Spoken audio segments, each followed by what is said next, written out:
హుస్నాబాద్ పట్టణంలోని ఎంపీడీఓ కార్యాలయం వద్ద జిల్లా కలెక్టర్ ఎం మను చౌదరితో కలిసి 18,50,00,000 రూపాయల నిధులతో సీసీ రోడ్డు, మురుగు కాలువల నిర్మాణం మరియు ఇతర అభివృద్ధి పనులను మరియు హుస్నాబాద్ మండలంలోని గ్రామాల్లో 98 లక్షలతో 23 వివిధ పనులకు శంకుస్థాపన చేసిన రాష్ట్ర రవాణా మరియు బీసీ సంక్షేమ శాఖ మంత్రి పొన్నం ప్రభాకర్.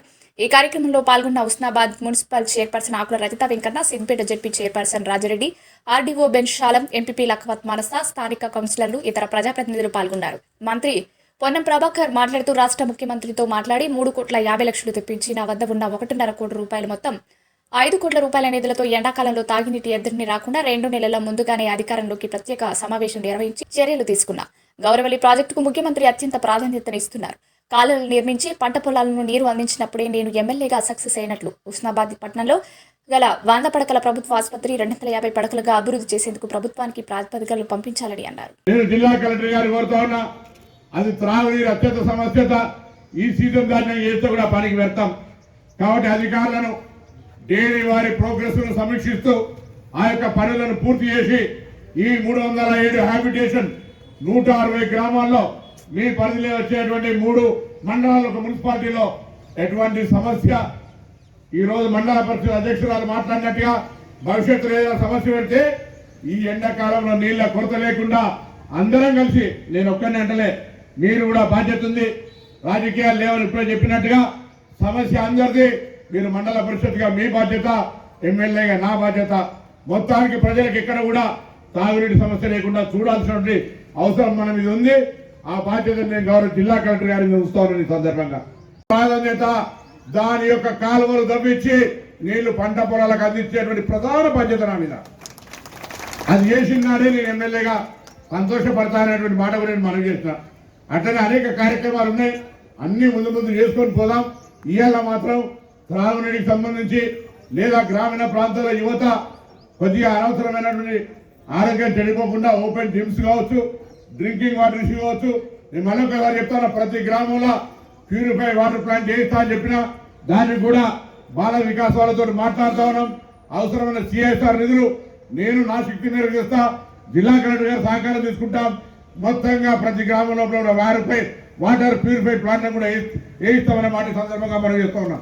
ఈ విధంగా ఇవాళ డ్రింకింగ్ వాటర్ కావచ్చు, లేదా పంచాయతీరాజ్ యొక్క పనులు 20 వరకు 92 లక్షలతోటి, అది స్కూల్ టాయిలెట్స్, జిమ్స్, పాఠశాల కిచెన్ సెట్స్ లేవు. ఇది అత్యంత ప్రాధాన్యత. రోడ్డు ఇవన్నీ ఉంటాయి.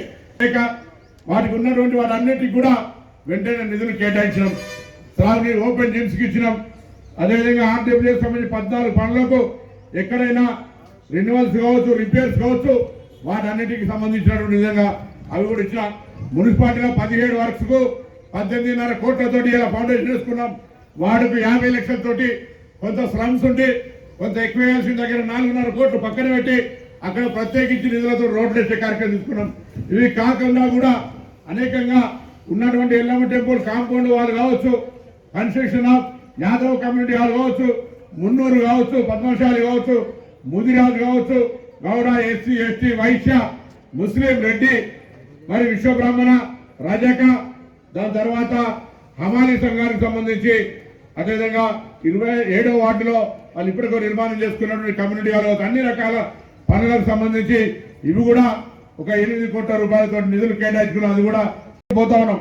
సంబంధించి హుస్నాబాద్ నియోజకవర్గం నుంచి ఈ ఉన్నటువంటి ఆసుపత్రిని ఇప్పుడు 100 పడకల ఆసుపత్రి, దీన్ని 250 చేయాలనేటువంటి ప్రతిపాదన శాంక్షన్ దిశలో కొనసాగుతుంది. మొన్ననే హాస్పిటల్ విజిట్ చేసినాం. నేను కలెక్టర్ గారు కూడా కోరినా. ఆల్రెడీ మెడికల్ హెల్త్ ఇన్ఫ్రాస్ట్రక్చర్ అక్కడ పడేటువంటి మన పాత కలెక్టర్ కర్నల్ గారు ఉన్నారు, పాత జాయింట్ కలెక్టర్ కృష్ణాలయ గారు ఉన్నారు, దామోదర్ రాజనరసింహ గారు మంత్రి గారు ఉన్నారు. అందరూ నిన్న కూడా 310 కమిటీ మెంబర్గా వాళ్ళందరూ వచ్చినప్పుడు దాని గురించి కూడా మళ్ళా రిమాండ్ చేసిన. అది కూడా తొందరలోనే శాంక్షన్ వస్తుంది. 250 పడకల ఆసుపత్రి వస్తే దాని తర్వాత ఏడాదికో 2 నెలలకు 3 నెలలకు ప్రియాంక గాంధీ గారు చెప్పినటువంటి మెడికల్ కాలేజ్ కూడా హుస్నాబాద్ తీసుకొచ్చే కళ నా దగ్గర ఉందని మనం చేస్తాం. ఈ కాలంలో ఆర్థికంగా కుల వృత్తులు చేసుకుంటున్న వాళ్ళందరికీ కూడా, లేదా బలహీన వర్గాలు కానీ లేకపోతే ఈబీసీలుగా ఉన్నటువంటి వాళ్ళందరికీ విద్యాపరంగా ఇతరత్ర అనేక రకాలుగా ముందుకు తీసుకుపోయేటువంటి ఆలోచన చేస్తున్నామనే మాట ఈ సందర్భంగా నిన్న చాలా సంతోషం. నాకు ఒక అవకాశం వచ్చింది. మొన్ననేమో అసెంబ్లీలో కుల గల సర్వే తీర్మానం చేపట్టేటువంటి అవకాశం మంత్రిగా వచ్చింది. ఆనాడు పార్లమెంట్ సభ్యుడిగా మీరు పంపిస్తే తెలంగాణ బిల్లు ఏర్పాట్ల మీ బిడ్డగా ఏ విధంగా పాత్ర పోషించిందో మీకు తెలుసు.